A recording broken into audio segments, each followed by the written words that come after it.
messieurs, ensemble avec vous, nous allons faire la ronde des établissements de l'enseignement supérieur et universitaire de la République démocratique du Congo. Ouvrons cette édition du journal universitaire par une audience au ministère de l'enseignement supérieur et universitaire. Les comités de gestion de l'Institut supérieur de techniques appliquées de Kinshasa qui dirigent les professeurs Pierre Kassemedia et les ingénieurs conseils pour l'émergence de la République démocratique du Congo. Merci de nous avoir choisis pour vous donner les grandes lignes de l'actualité universitaire tout au long de la semaine. Bienvenue à toutes et à tous.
Vous retrouvez devant vos postes téléviseurs pour vous donner les informations de toutes les institutions de l'enseignement supérieur et universitaire. C'est un grand plaisir pour nous, mesdames et messieurs. Bienvenue à cette nouvelle édition du journal universitaire. Faites connaître votre institution d'enseignement supérieur et universitaire. Université, institut supérieur, centre de recherche, l'école, la publication des ouvrages, bref, les activités de l'enseignement supérieur et universitaire en République démocratique du Congo. C'est ici. Le journal universitaire reste le canal par excellence de toutes les informations, que vous soyez en province, ici dans la capitale de la République démocratique du Congo et ailleurs. Le journal universitaire reste le meilleur, le seul d'ailleurs. Je vous invite à suivre tous les jours le journal universitaire à travers les différentes chaînes de télévision partenaires. Le journal universitaire reste le canal mis à votre disposition pour faire connaître et se faire connaître également, croyez-nous, les informations éducatives en République démocratique du Congo. C'est ici, le journal universitaire. Débutons cette édition par la réunion du comité de gestion de l'Université pédagogique nationale et le représentant des différentes corporations de la dite université en vue de préparer la reprise des activités académiques après les soulèvements des étudiants quelques semaines passées. Suivez ce reportage de Georges Dilumbi et Christian Chipamba. Dans le souci de trouver la solution pour la reprise des cours à l'Université pédagogique nationale après les échauffourées du 18 juillet dernier, le comité de gestion Massanga a organisé une réunion stratégique avec les différentes corporations, scientifiques, ouvriers et les représentants des étudiants. Question de trouver une issue pour la reprise des cours, mais aussi plusieurs propositions ont été placées au centre de cette rencontre, entre autres la carte de service, la carte d'étudiant, macaron d'accès au site pour tout exploitant du site de l'UPEN, ainsi que la création d'un système d'alerte rapide pour la sécurisation de cet établissement. Après ces échanges, le professeur Rodolphe Iolo, président de la PUPEN, et le chef des travaux Gaylor Louchiko, secrétaire général de l'ACES, ont tous salué l'initiative de cette réunion, tout en appelant les étudiants au calme. Nous avons passé en revue tous les problèmes qui se sont posés au niveau de l'UPN. Il y a eu échange et les échanges ont été fructueux et nous sommes arrivés à certaines conclusions pour que nous puissions reprendre en beauté nos activités. D'ici là, je crois que le comité de gestion va appeler les étudiants pour reprendre le chemin de l'université afin que les activités académiques reprennent. Mais ce que nous demandons est que nos étudiants doivent avoir une idée de ne plus saccager leur propre patrimoine. Le plus important, c'est que la paix règne au niveau des sites universitaires et que les activités vont reprendre aussi. Et entre autres, il y a eu aussi l'évaluation de la situation interne pour trouver des solutions. Et je pense que les conseils pédagogiques qui sera organisé ici avant encore enchérir des solutions par rapport à cela. C'est que nous pouvons demander à nos étudiants de l'Université nationale de toujours rester dans cet esprit de pérenniser le calme. Bientôt les activités vont reprendre, mais ce que nous voulons, c'est qu'ils puissent aussi s'intégrer dans cette dynamique du calme, de la paix, parce que c'est dans ce calme-là qu'ils vont recevoir les notions essentielles qui vont contribuer au développement. Signalons que plusieurs questions ont été posées par la patronne de l'UPEN sur comment payer la cogite avant les rapports de la commission, la suite au prochain numéro, et toutes ces propositions seront évaluées à la réunion du conseil académique. Cérémonie d'investiture des nouveaux membres de la délégation syndicale de l'Institut supérieur des commerces de Kinshasa. Les défenseurs des agents de cet établissement universitaire ont été intronisés le lundi dernier dans la salle de lecture en présence du directeur général de l'USEKIN, le professeur Edson Nyosaba. Elika Kiako et Nene Wambenga étaient là. C'est en présence du directeur général, le professeur Edson Nyantsaba, les assistants et le nouveau et ancien membre de la délégation syndicale que s'est déroulée cette cérémonie d'investiture de ces nouveaux syndicalistes de l'Institut supérieur des commerces de Kinshasa. Dans son harangue, le directeur général, le professeur Nyantsaba, a rappelé en amont la politique de l'action du comité de gestion au service des qualités dans la ligne droite des actes stratégiques du ministère de l'enseignement supérieur et universitaire. Selon la vision du chef de l'État, son Excellence Félix Antoine Tshisekedi, le chancelier des universités instituts supérieurs, notamment la réforme des systèmes licence, master et doctorat, la numérisation des services, la modernisation des infrastructures, la lutte contre les antivaleurs et l'amélioration des conditions sociales de la communauté universitaire.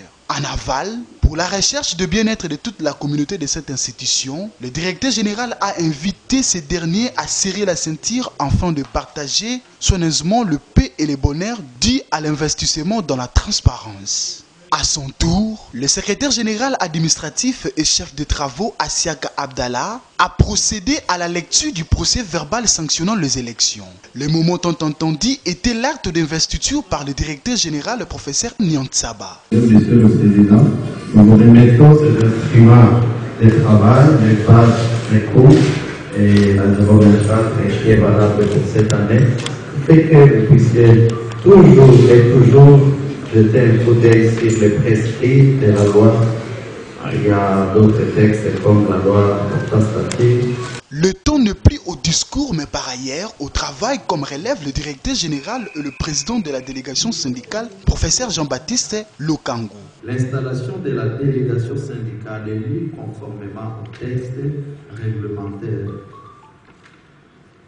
Pour réussir et faire rayonner notre institut, nous travaillerons en synergie avec cette délégation que vous avez devant vous, dans le respect des textes et avec un dialogue permanent et sincère.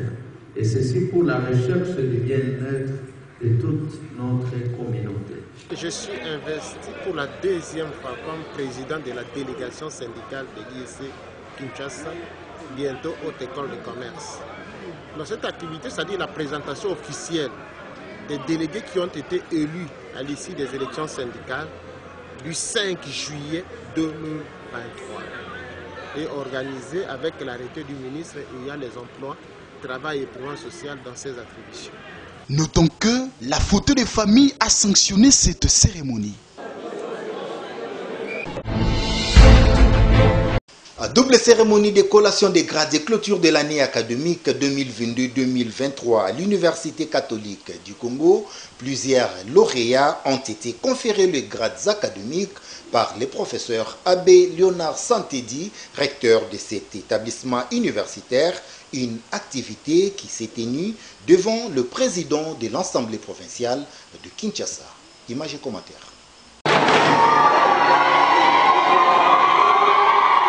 C'est une journée toute particulière caractérisée par une ambiance électrique à l'occasion de la double cérémonie de collation des grades de clôture de l'année académique 2022-2023 organisée par l'Université catholique du Congo. Dans sa prise de parole, le professeur Abbé Léonard Santédi, recteur de l'Université catholique du Congo, a félicité vivement les lauréats du jour pour leur bravoure et détermination afin d'arriver en cette date historique qui met un point final à leur cursus universitaire avant de faire son discours bilan en mettant un accent particulier sur les réalisations de son comité. De son côté, Marie-Sophie, présidente des étudiants de l'Université catholique du Congo et représentante des lauréats du jour, a également félicité ses camarades tout en épinglant quelques difficultés rencontrées. Puis, l'heure était à la proclamation des résultats des lauréats, dont 3 professeurs émérites, 10 professeurs à thèse et 1200 étudiants ont été tous conférés le grade académique par le professeur Abbé Léonard Santédi, recteur. Professeur Abbé Léonard Santédi, recteur de l'Université catholique du Congo, conférant aux étudiants concernés les grades auxquels ils ont été respectivement proclamés. Fait à Kinshasa le 31 juillet 2023, professeur Abbé Léonard Santédi, recteur de l'UCC.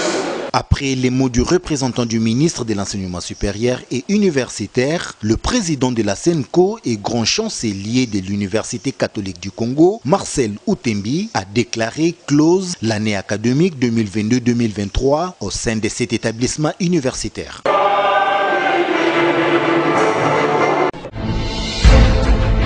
À présent, je vous laisse suivre ces communiqués qui nous parviennent de l'Université catholique du Congo sur les inscriptions de nouveaux étudiants pour cette nouvelle année académique 2023-2024. Regardez. L'Université catholique du Congo, UCC en sigle, procède aux inscriptions des étudiants pour l'année académique 2023-2024 sur les 2 sites. Sur les 2 campus, Lumete et Bongafula. Les inscriptions débutent le mercredi 2 août 2023 et se clôturent le lundi 6 octobre 2023 dans les facultés suivantes. Faculté de théologie, faculté de philosophie, faculté de droit canonique, faculté d'économie et développement, faculté de communication sociale, faculté de droit, faculté de sciences politiques, faculté de sciences informatiques et la faculté de médecine. Le candidat peuvent dès à présent s'informer sur l'Université catholique du Congo, prendre leurs inscriptions en ligne au site web www.ucc.ac.cd et déposer leur dossier physique au service des inscriptions. Fait à Kinshasa le 28 juillet 2023, professeur Abbé Léonard Santédi, recteur. Et de l'autre côté, l'université Omnia Omnibus a tiré les rideaux de l'année académique 2022-2023 et conféré le grade académique à plusieurs lauréats le lundi passé. Cette double cérémonie s'est déroulée au sein du site de Kassavoubou. Conformément à l'instruction académique 024 du ministère de l'Enseignement supérieur et universitaire, l'année académique 2022-2023 a été strictement respectée au sein de l'université Omnia Omnibus. Voilà qui justifie l'organisation en ce jour de cette double célébration de clôture de l'année et collation des grades académiques aux lauréats. Honoré par les travaux rendus par l'ensemble du corps enseignant et de son comité, l'abbé recteur Christian Ganzin a, au cours de cette cérémonie, salué les efforts de tous et promis de s'imprégner en tant que communauté universitaire des enjeux institutionnels et pédagogiques du système LMD et mettre sur pied et veiller au bon fonctionnement de la cellule interne d'assurance qualité. Il a par ailleurs demandé aux heureux lauréats de défendre la couleur de cet alma mater et d'aller toujours plus haut. Les représentants des étudiants ont remercié le comité de gestion et le corps académique pour leurs accompagnements pendant leur cursus académique au sein de l'Omnia Omnibus. Les étudiants qui ont réussi à la première session ont été conférés les grades académiques en présence du directeur du cabinet du ministre de l'ESU et tant d'autres invités de marque. Pour cette cérémonie, qui est la première dans cette institution comme université, le comité de gestion qui dirige l'abbé recteur Christian Ganzin a gratifié les meilleurs étudiants. Et pour l'année académique prochaine, l'université Omnia Omnibus inscrit les nouveaux candidats dans toutes les facultés qu'elle organise. Les détails avec Nisha Kalunga. Chers parents, chers étudiants, l'Université de l'Archidiocèse de Kinshasa, l'Université catholique Omnia Omnibus vous ouvre ses portes pour l'année académique 2023-2024 pour les facultés suivantes. Faculté de gestion, management et développement. Faculté des sciences des bio-ingénieurs. Faculté des sciences et techniques. Faculté des sciences informatiques, de l'information et de la communication. Faculté de théologie. Faculté de philosophie et histoire. Faculté de santé publique. Faculté des sciences politiques et bonne gouvernance. Faculté de droit. Pour vous inscrire, rendez-vous sur place dans les campus universitaires de Omnia Omnibus. À Rigini, commune de Lemba. Référence paroisse Reine des Apôtres, siège administratif de l'université. Dans la commune de Ngaliema, référence Kitambo Magasin, grand séminaire de théologie Saint-Jean 23. Commune de Kitambo, grand séminaire de philosophie Saint-André Kagwa, référence Centre catholique Nganda. Commune de Kassavubu, site de Sayo, référence ex-IFAD. Les inscriptions peuvent aussi se faire en ligne en remplissant les formulaires disponibles au site www.universitéomniaomnibus.com ou pour toute précision, contactez le 083 14 45 562. L'Université Omnia Omnibus vous réserve le système d'études LMD, licence, master, doctorat. Omnia Omnibus, Université de sciences, conscience et excellence. Hâtez-vous car les places sont limitées. Cordial, bienvenue à tous.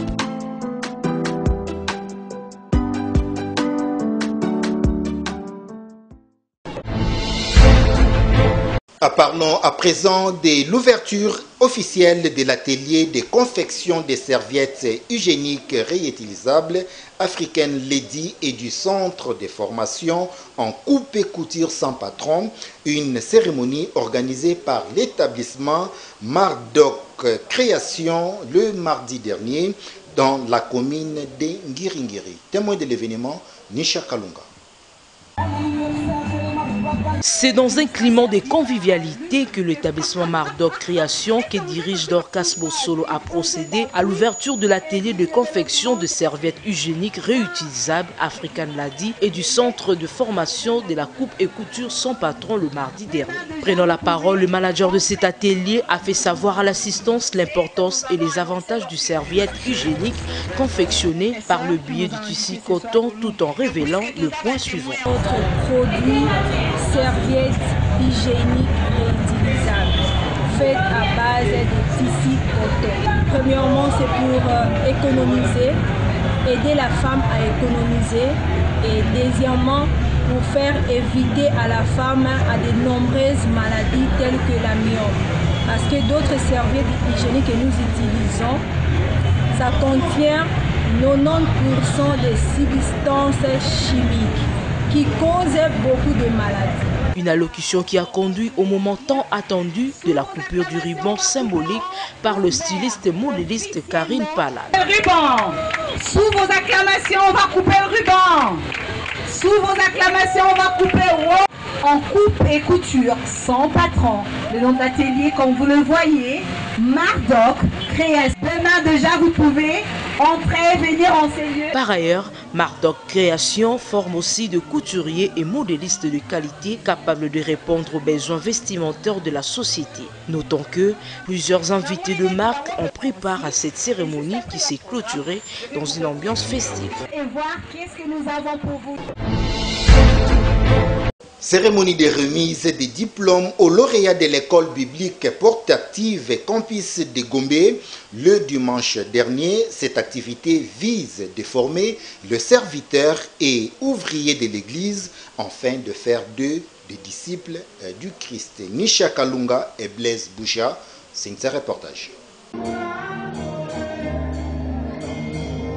Mobiliser, former, équiper le serviteur des dieux et ouvrier des églises, c'est l'objectif poursuivi à cette formation organisée à l'école biblique portative EBP en sigle. Au total, 34 serviteurs des dieux ont été lancés sur terrain à la session des mois de juin et juillet 2023 au campus de Lagombe, précisément à l'Assemblée évangélique des dieux Jésus-Christ, source de vie. Après la présentation des enseignants de l'EBP, la prédication du pasteur El Nathan et le mot d'encouragement du directeur général de cette école, le moment crucial était la proclamation des résultats et la remise des diplômes aux lauréats du jour.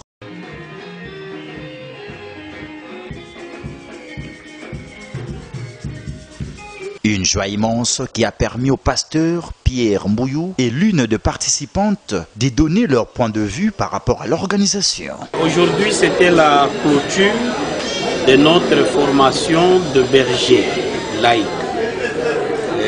Comme le Seigneur nous l'oblige dans Matthieu 28, 20, il a fallu que tous les ouvriers de tous les cultes, tous les serviteurs en termes et alors des disciples accomplis puissent prendre aussi part à cette grande formation afin que la moisson soit grande selon l'ordre suprême que le Seigneur nous donne. Nombre de lauréats, nous avons commencé à 38 et aussi présents aujourd'hui, nous avons été à 34. Nous remercions le pasteur El Nathan Nyamouké qui aime son œuvre et qui ne se fatigue pas et qui attend de nous un deuxième appel pour aller à une autre étape d'enseignement, ce qui est sa charge. Je suis très contente d'apprendre, d'étudier vraiment nos cours ici avec le pasteur Nathan. J'étais vraiment très contente parce que je me suis encore inspirée de beaucoup de choses que j'ignorais auparavant. Signalons que plusieurs invités ont rehaussé de leur présence à cette activité qui s'est clôturée dans une ambiance festive digne des enfants des dieux.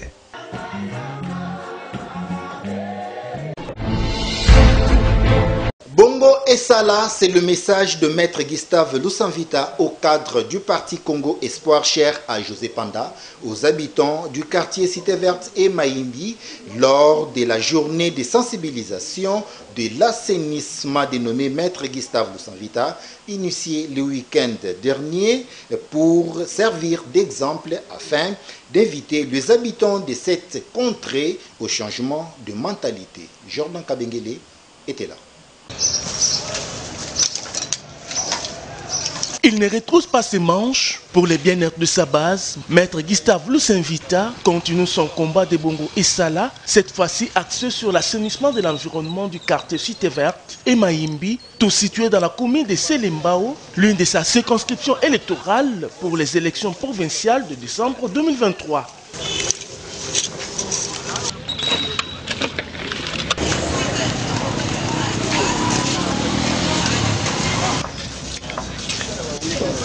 Pour lier l'utile à l'agréable, râteau, brosse, brouette, chariot sont les instruments qui ont été mis à la disposition de jeunes des 10 quartiers pour l'assainissement. Bien avant, tout est parti de la première entrée du quartier Cité Verte, en passant par la route qui mène à l'enceinte de la ligne aérienne congolaise, 18e rue et autres, où les routes et caniveaux ont été assainis convenablement afin de servir d'exemple pour pousser les habitants de cette contrée au changement de mentalité, comme le souligne Maître Gustave Lusanvita au cadre du Parti Congo Espoir cher à José Panda, en soulignant que cette action n'est pas électoraliste. Cette sensibilisation, comme je l'ai dit, c'était une promesse que j'avais faite lorsque j'étais invité par ma base électorale de Cité Verte. Vous vous rappelez que le dimanche passé, j'étais là-bas, où beaucoup de gens se sont déplacés pour m'accueillir. J'avais promis que j'allais effectivement initier une action, une opération qu'on appellerait Soukola Cité Verte. Cette opération n'est pas électoraliste. Elle est juste un signal fort, comme j'avais dit, lancer à l'endroit de tous mes électeurs et toute la population habitant la cité verte et partout ailleurs, pour leur dire que nous devons travailler et aménager là où nous habitons. C'est très important non seulement pour notre santé, pour notre pays, surtout que nous sommes en pleine organisation des Jeux de la francophonie, comme vous le savez. Notre pays ne doit pas être comme ça. C'est comme ça que nous avons initié cette activité pour que ça soit une routine, une vie de tous les jours. La propriété, la salubrité, c'est très bien pour notre vie à nous personnels. Donc ce n'est pas dans un but électoraliste. Après la ronde s'est dirigée au quartier Maïmbi, où les mêmes travaux d'assainissement ont été aussi au rendez-vous, faits par les jeunes des 10 quartiers qui n'ont pas manqué à exprimer leur satisfaction.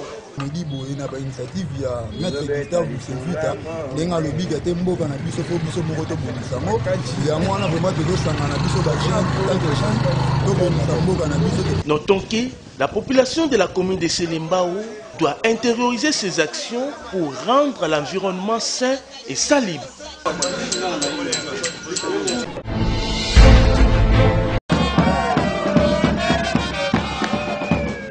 Ils ont répondu présent à la matinée politique organisée par le professeur Albert Kabasele Yenga Yenga au cadre du parti politique Action de volontaires pour la relève patriotique, cher à Moïse Nzangi, allié à l'Union pour la démocratie et le progrès social, UDPS Tshisekedi. Le dimanche dernier à Mbinza Upen, au quartier Ngombe Kikusa.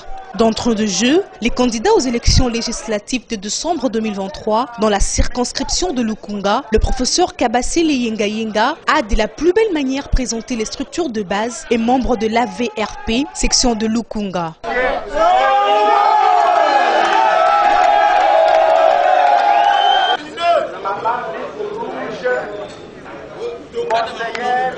Chef de l'État, suppléant Nangaï, professeur Kalala, Maman Jolie Bia, Maman Kalanga.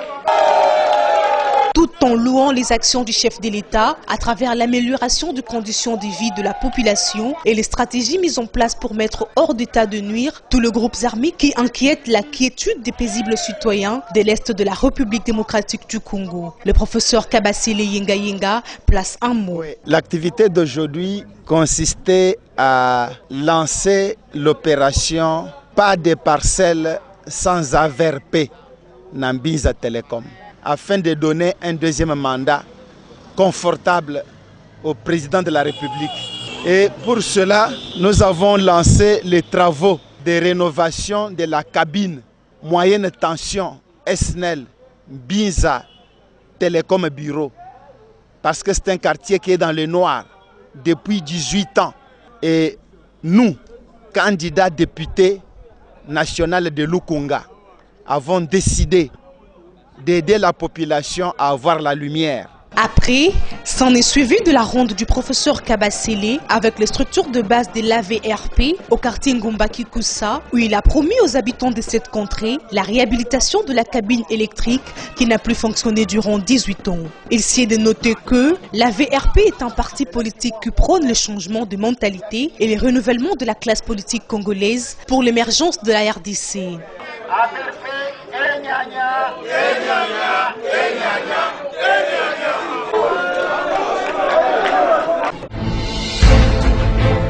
C'est par ici que nous bouclons complètement cette édition du journal universitaire. Mesdames et messieurs, si vous l'avez aimé, dites un grand merci à Jérès Landou qui était derrière la caméra, réalisé par les docteurs Emmanuel Lema, toujours sous la coordination Remouchongo Machia. Mesdames et messieurs, cette édition est terminée.